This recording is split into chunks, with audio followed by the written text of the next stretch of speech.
আসসালামু আলাইকুম বন্ধুরা। আজকে দুপুরে আমি কি রান্না করছি এইটা আপনাদের একটু বলবো। এই দেখুন, আজকে নিয়ে এসছে দু রকমের মাছ, সিলভার কাপ আর ভেটকি মাছের কাঁটা।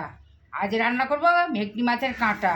এই আলু, কড়াইশুঁটি, ধনেপাতা, টমেটো, পেঁয়াজ দিয়ে রান্না হবে আজকে ভেটকি মাছের কাঁটা। আর কড়াইশুঁটিটা আমাদের স্টোর করে রাখা, বলো সেটা বলে দাও। ফ্রিজে স্টোর করে রাখা ছিল।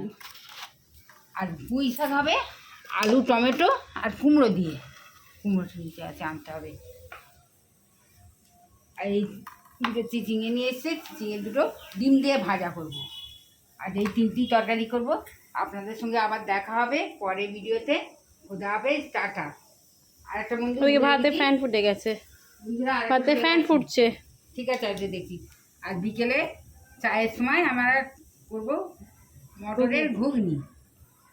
চায়ের সময় করবো, চায়ের বিকেলে চাইতে